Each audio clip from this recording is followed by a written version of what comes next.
Welcome to the Strokecast. A Generation X stroke survivor explores rehab, recovery, the frontiers of neuroscience, and how to peel a banana with one hand.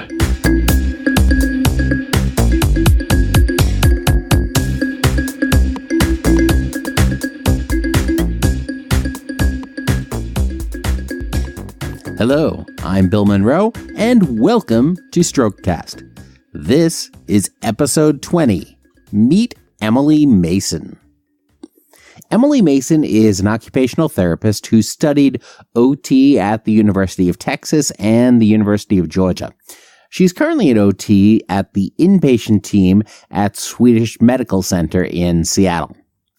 More importantly, though, she is one of my OTs.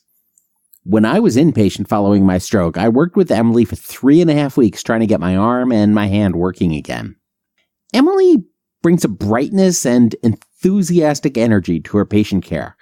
On chilly days, or really, I guess they were all warm days when I was there, but the air conditioning in the hospital worked really well. So on days when the halls were a little chillier, I would see her walking through those halls in a bright orange or pink fleece jacket, because actually I think you get your fleece issued to you when you get your Washington State driver's license.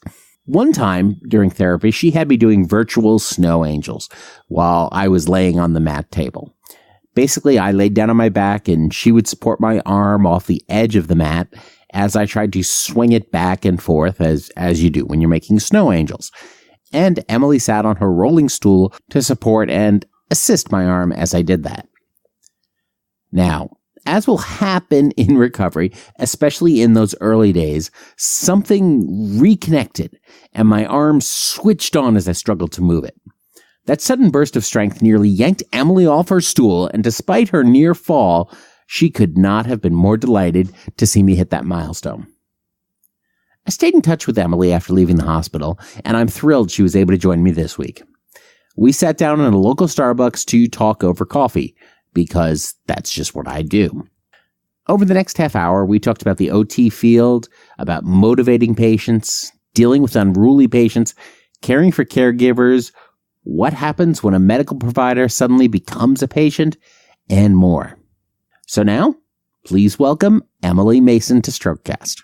Welcome to Strokecast, Emilee. I'm thrilled we were able to connect and have you on the show. Thanks for having me. I know, this is awesome.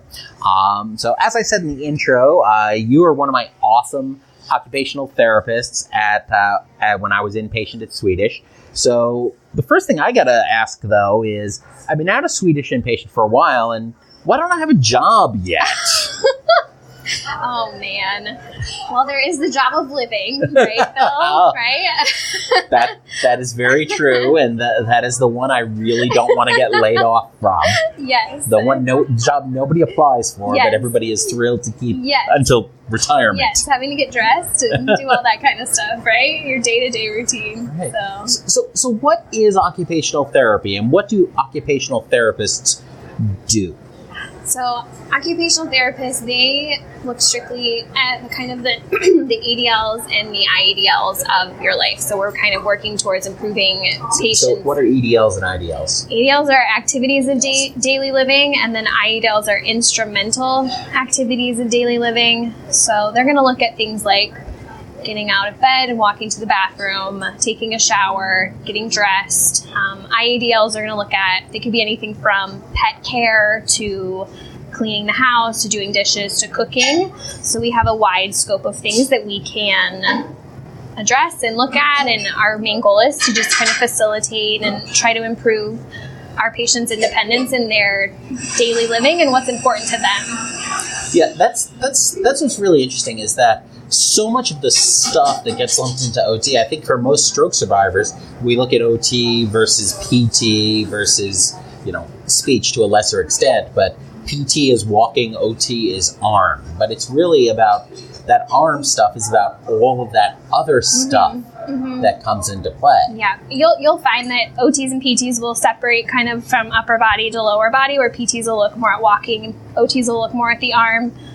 There is a blend, and we do, as two disciplines, work really closely together, but OTs are always going to have that function and how how are we tying it back to that function and what's important to the patient, right? So, for someone, cooking may not be important, but for somebody else, just getting the dog food on the floor and, safely stand back up again might be something we work on in 3 sessions with somebody else. So, well, and that's what's one of those other things that's really interesting. A lot of times we think about stroke recovery and what the patient is trying to do and for themselves and getting their own function back. But a lot of the times, we talk about caregivers and the things they're doing from time to time, but even the basics of how do you take care of a pet? How do you take care of a dog? How do you take care of a cat?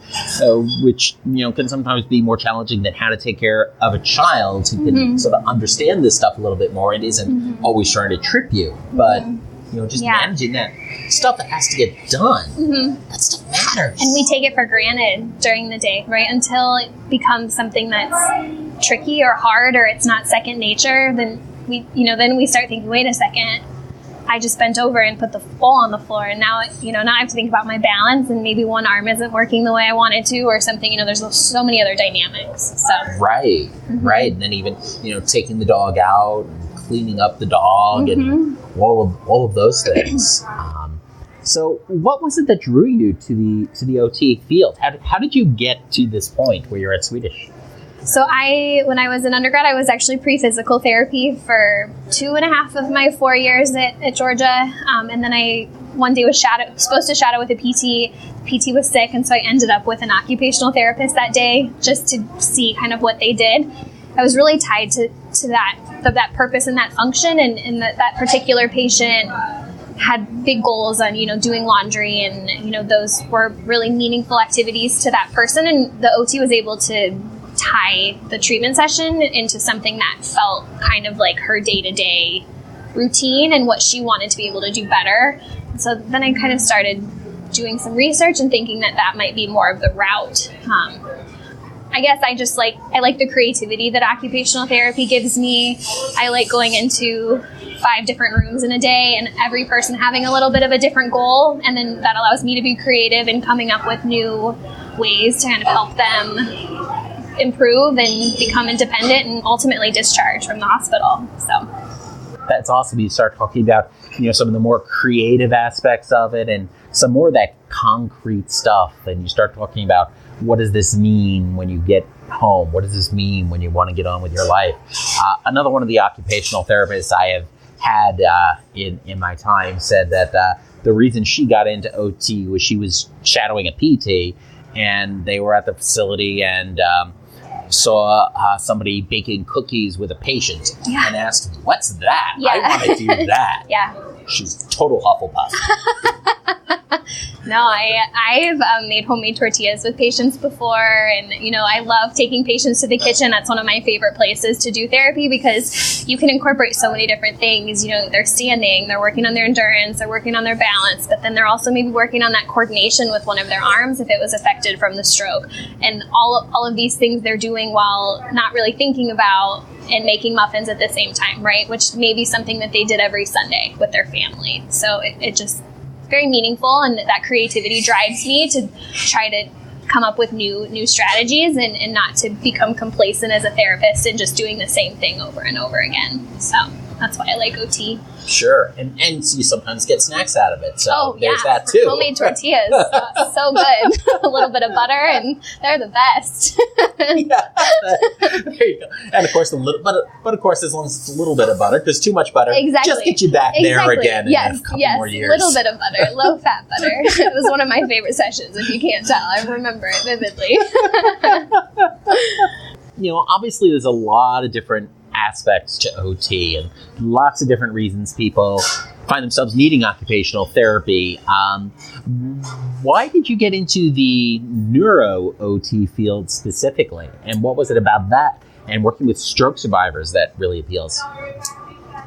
Every stroke survivor that I work with at the hospital, they all have some type of goal or something a little bit different that they're working towards, right? Someone may be looking more at their arm function and their gross and fine motor coordination, whereas another patient, their big goal is balance.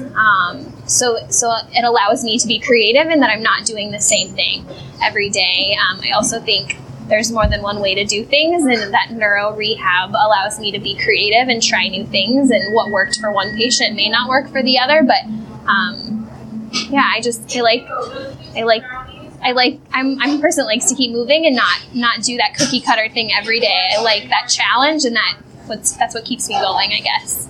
Okay, sure. That makes a lot of sense when you start dealing with, one of the things I always have to keep in mind, and I remind people, is that there is nothing wrong with my leg. There is nothing wrong with my arm. There's nothing wrong with my hand. The problem is all in my head.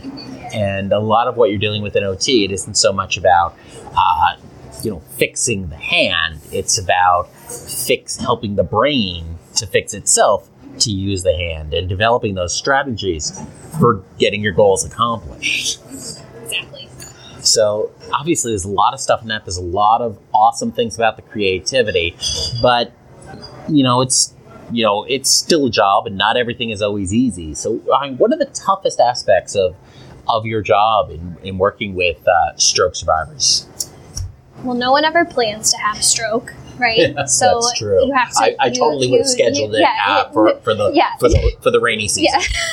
No one ever plans to go to the hospital. So, as a therapist, going into work every day, I have to just consciously remind myself that nobody is ever their best self in a hospital. It's a traumatic, very scary situation, and you might be the 17th person they've seen in 2 hours on day 1 or day 2. So that's a big challenge for me, is just remembering that, because patients may not necessarily be the nicest, those first few days with how they're coping, or, for other reasons, more challenging or difficult to just encourage to, get out of bed and start to move, because once medically the doctors say everything is good, they want therapies to get in as soon as possible to start helping with the movement. So, I try to remind myself that, and that, for a day where someone may not be the nicest, then I just think back, okay, it's a pretty scary situation for people. Nobody is coming to you happy. No. To see you necessarily. No. So.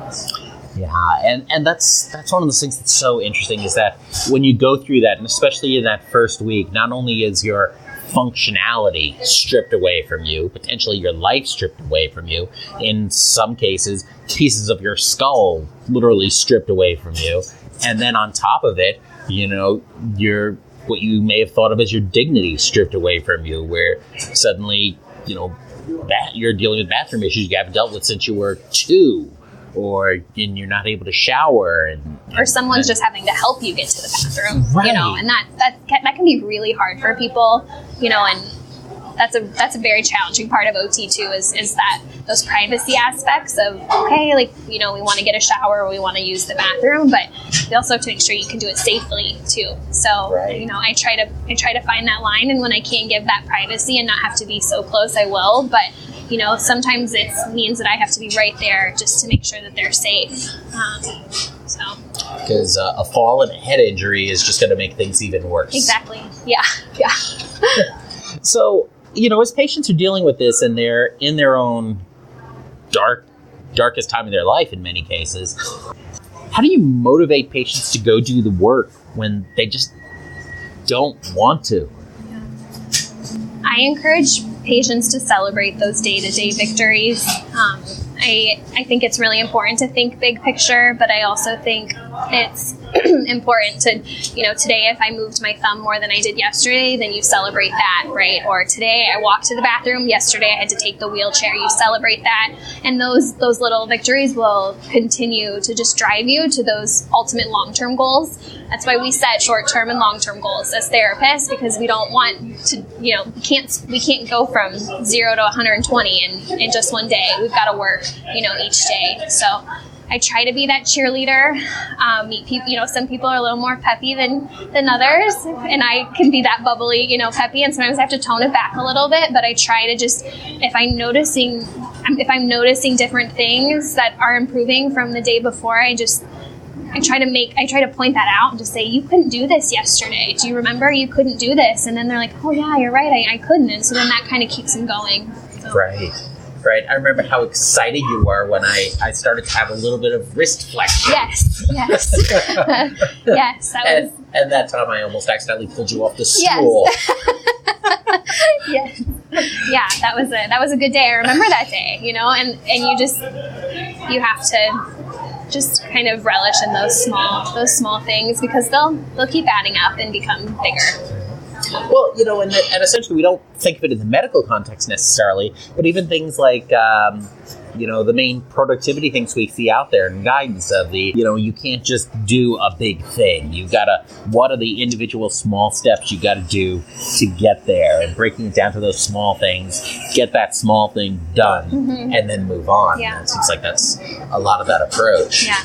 And me even working to become an OT, I had to kind of have that similar mindset, this big ultimate goal of I'm going to graduate OT school and pass my boards. I first had to get through anatomy as a sophomore in college, right? And then physics. And, so I had to kind of remind myself as a student getting to where I am now. So I try to keep that kind of same mindset when I work with patients. So. All right. And there's a lot of schooling, and there's a lot that goes into being an OT and pursuing this. Yeah. So you also mentioned celebrating those victories and celebrating all of that. That's got to be key to, because I imagine it's got to be tough for you to just personally keep yourself going. When you come in with that positive energy when people are, not intentionally, but when people are suffering and people are in the hospital, they can become emotional and energy vampires, sucking the energy out from everybody around them. So, how do you keep yourself going?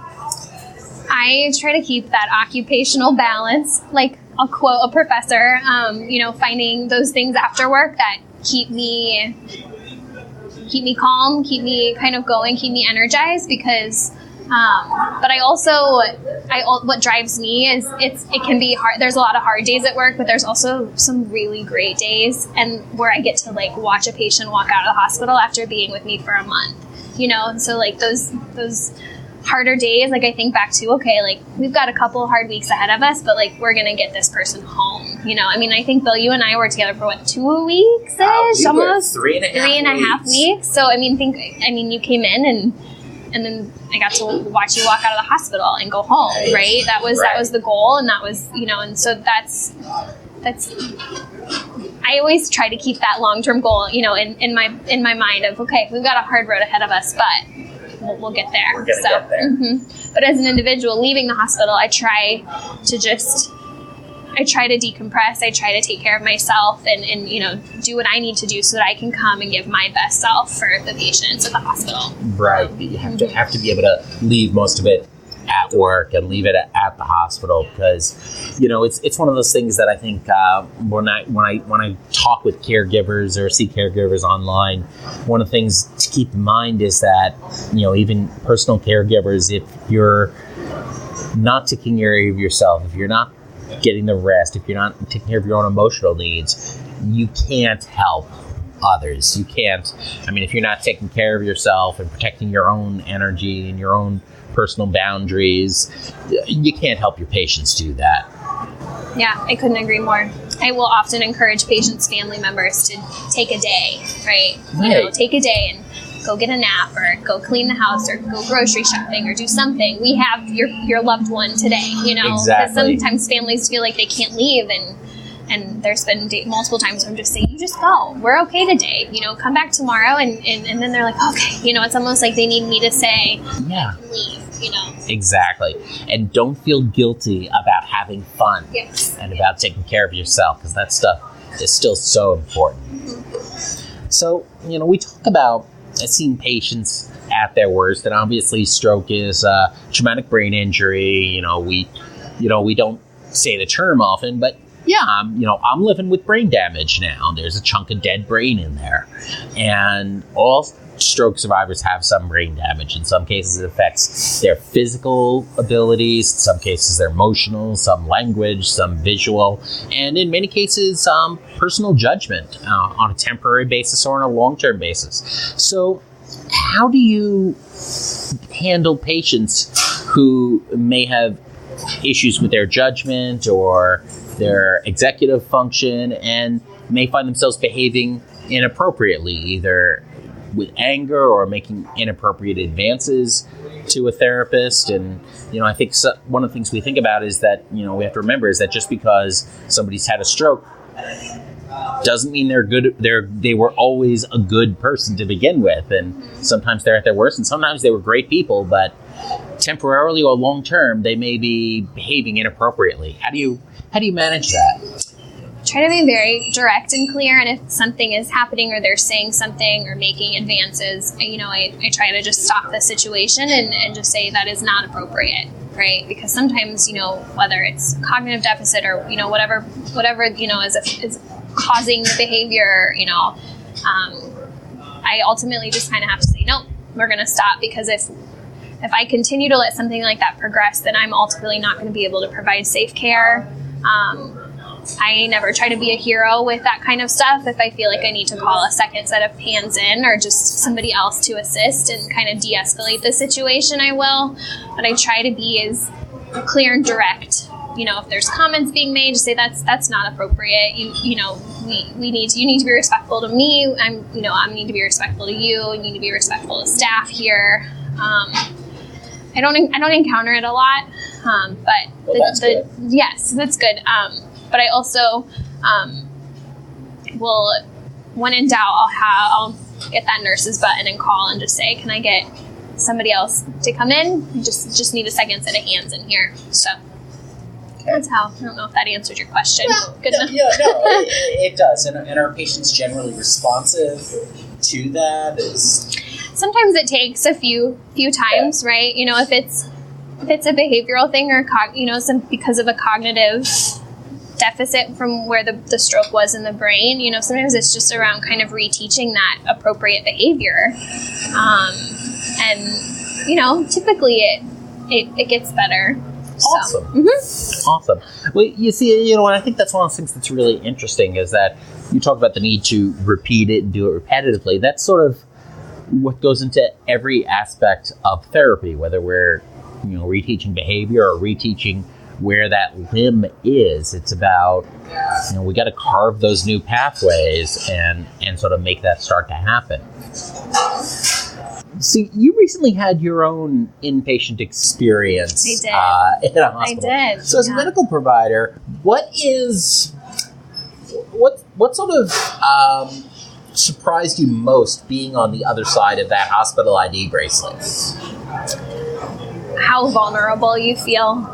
I went in for a planned surgery, and it was a day surgery, so I left the same day. There was not too many unexpected surprises for that day. I mentally knew I was going to the hospital to have surgery, but you feel very vulnerable. You are immediately asked to put a hospital gown on and very little clothing, and, it's cold, and you're kind of being shuffled from one place to the next. And, before this happened, I always knew that everyone probably felt this way, right? But I never personally experienced it. So, if there's something to be said for, the healthcare professionals that kind of walk patients through those surgeries like I did, every person I met was just very lighthearted, very kind, came at it as a very soft approach, just knowing that I was getting ready to walk into an OR room. And I was very grateful for that because it kept me calm.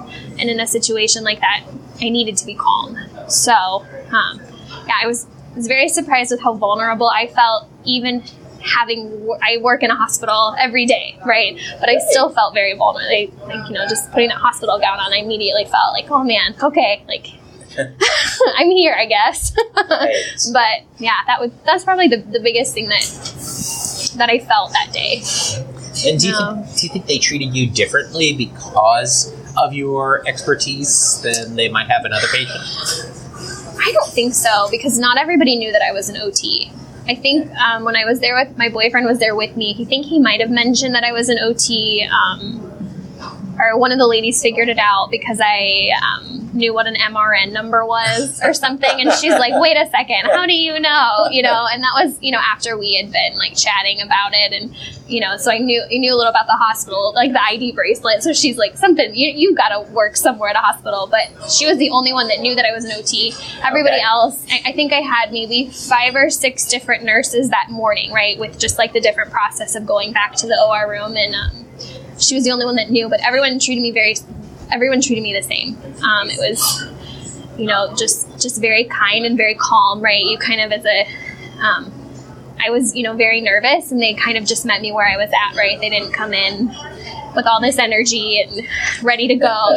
They kind of just like let me kind of have work myself up to what was going to happen. So right. Mm-hmm. So how has that experience now impacted the way that you treat patients in your facility? I couldn't put my socks on for 3 days after surgery. I joked that I needed an OT with me. Start pulling out the textbooks. Yeah, or just teaching my family how to help me put my socks on or what I needed. But no, I think that I go in and I keep saying meet them where they're at, right? Some patients have this resilience and they're in this hospital and they are just such a pleasure to, be with. And it's like how I hope that I'm like that if I ever, have to have a long inpatient stay, and others are a little more sad or upset or angry. And so I try to gauge my personality and how I enter a room based on kind of what do they need from me that day. I have often reference back to my hospital experience because I've had some patients that are just like, this is so frustrating. I can't put my sock on. And it is frustrating because it's something that we learn as little kids. And now it's like, I have to spend 15 minutes doing what? They're just like, this is crazy. So I try to just, I also don't like to hone in on maybe 7 of the really hard things in one session. Like maybe we tackle one of those hard things because you can't. I want to keep them motivated and not frustrated, right? So it's kind of how I definitely feel more empathy having been in that situation, I guess. So it's interesting. Everything we do carries into who we are, and all of those experiences, write their own paths and their own memories and their own directions in our brains, and alter our perceptions of how we deal with this and how we work through all of these different things and what we bring to the table. And it's one of those things where, an experience like that and an experience like we've had is, not something you could ever leave out. You can never just set it aside because it changes everything that you do. So, what do you wish more of the stroke survivors you deal with knew early on? Early on. Or later on if they don't pick it up early on. I would say focusing on those day-to-day victories, like I said earlier. Also, just that importance of, I'm sure I'm not the only OT that harps on this, but, just really encouraging that arm. If one of, the arms is more affected than the leg, or, every stroke presents a little bit differently in people, but just encouraging that arm to participate, right? So, I'm right-handed, but if I had a stroke that affected my left arm, make that arm sit with you at the table while you eat, because ultimately it's not the arm that doesn't want to work, it's retraining your brain on how to move the arm. So I'll often say, don't just let it sit in your lap and not be at the table, because you would sit with both hands at the table. Or if you need to open up a lid, try and use your left arm to hold the cup while you open it up with your right hand. Because often those daily things or those natural movements that you've been doing your entire life are some of the best ways to help to resend those messages to the arm. Sometimes people look at me like, oh, come on, Emilee, like it's sitting in my lap or, on the table, but it's just kind of being consistent and just really making that arm participate and not just kind of be I don't know, not a part of the party, right? Right. So. Right. It's interesting. One of the things I've sort of described what happens as, specifically in terms of shoulder subluxation and some of those challenges, which obviously that's a great reason to keep the arm moving at the table to begin with. But aside from that, it's like there are competing work orders in the brain from like different departments at the organization. One is trying to, okay, let's get these connections rewired. Let's rewire this. Let's build this up. Whereas there's another work order in there, which is going out to the facilities folks that says, yeah, we're not using this thing anymore. Let's get rid of it and make up more space for everything else. And somehow or other, we have less brain to deal with. So it's about trying to do that. And the other thing I think is interesting, too, is understanding failure and thinking about failure. Trying something and failing, trying to use the arm and failing is not a failure. It's, that attempt starts that process and moves that process along. Because you were thinking about it, right? Exactly. You were thinking about it. Mm-hmm. Exactly. So even if it's a matter of, try to apply the deodorant with the bad arm, and if it doesn't, if you can support it with the good arm to do it, great. At least it's coming to the party. Yeah. And if you can't, oh well, still try and then do it the other way. Just get that stuff going. And get that process moving. Mm-hmm. So, obviously, as stroke survivors, keep it involved, keep thinking about it, keep trying to do it, and keep working towards it. What about caregivers? As you see caregivers who have their lives suddenly turned upside down as well, whether now they have to care for somebody who may have always been the one taking care of them, or their financial life gets turned upside down, and all sorts of things that can happen like that. What do you wish caregivers knew going into this process, or learned early on in the process?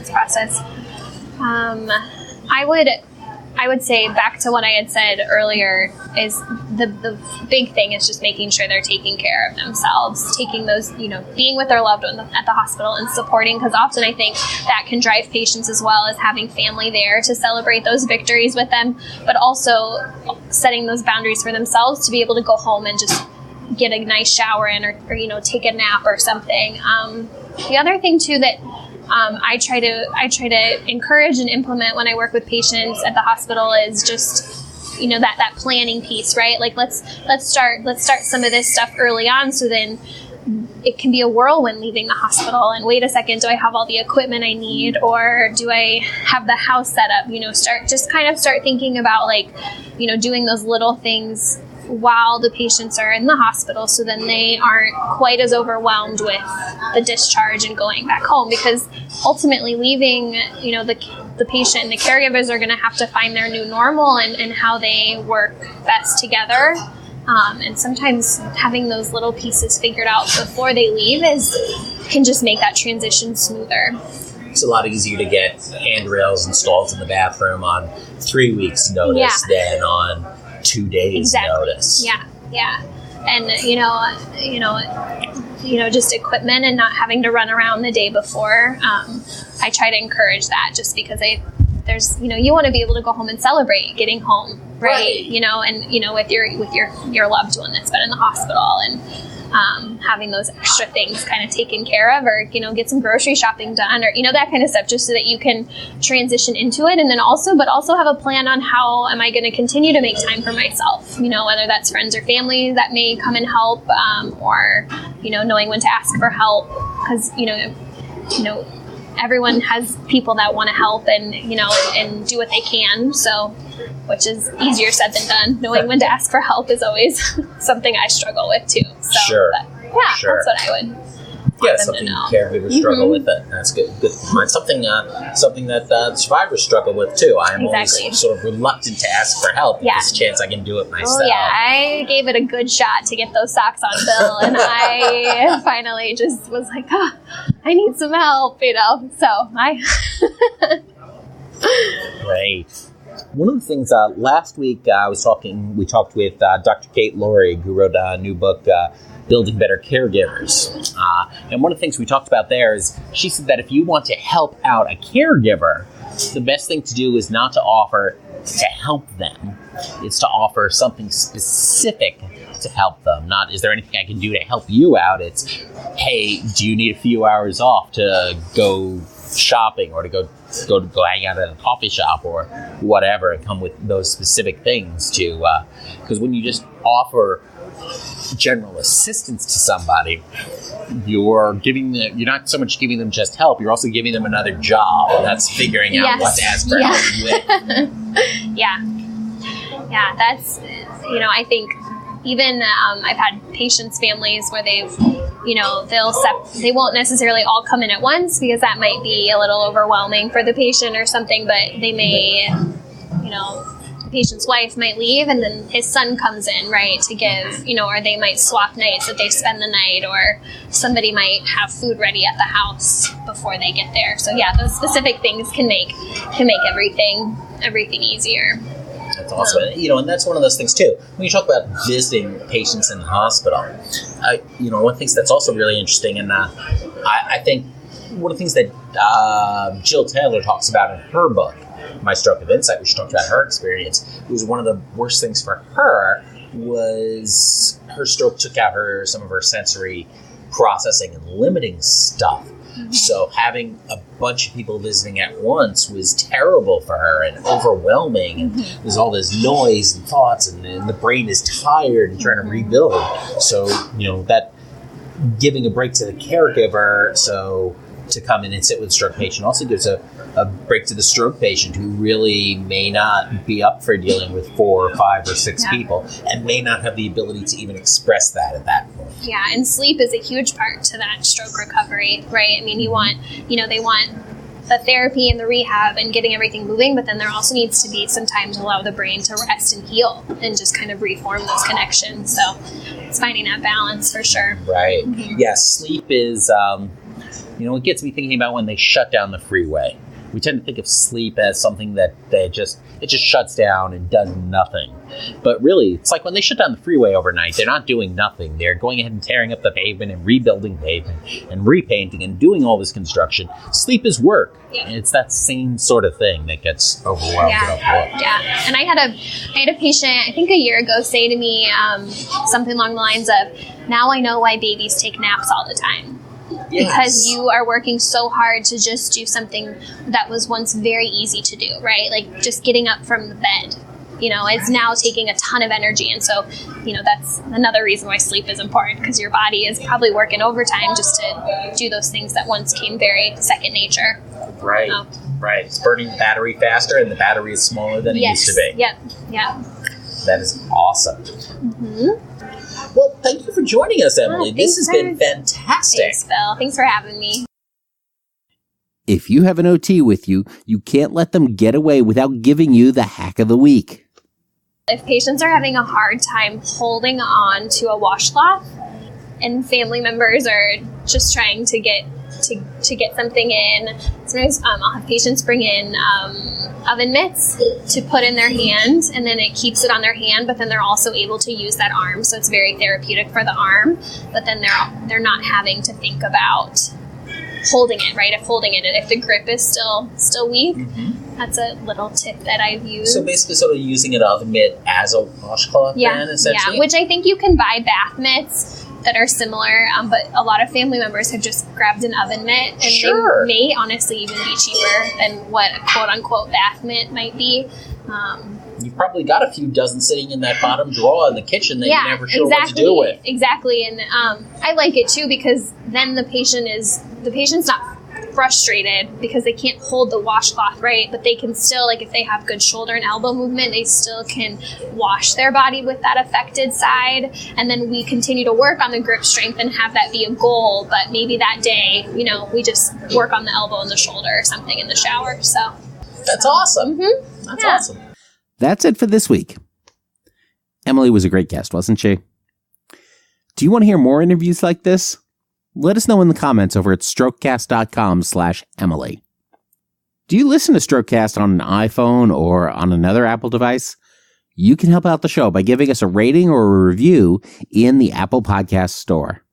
Just look for Strokecast in the Apple Podcast Store or go to strokecast.com/Apple Podcasts.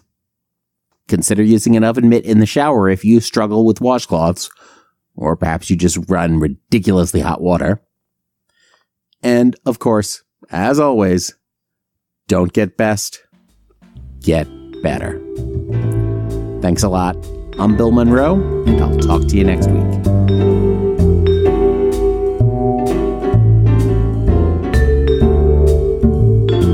The Strokecast, Bill Monroe, and Bill's guests provide general information and entertainment, not medical advice. Please do not make any changes to your treatment plan or the execution of your treatment plan without first consulting your personal doctor or medical team. The Strokecast is a proud production of the Currently Speaking Podcast Network.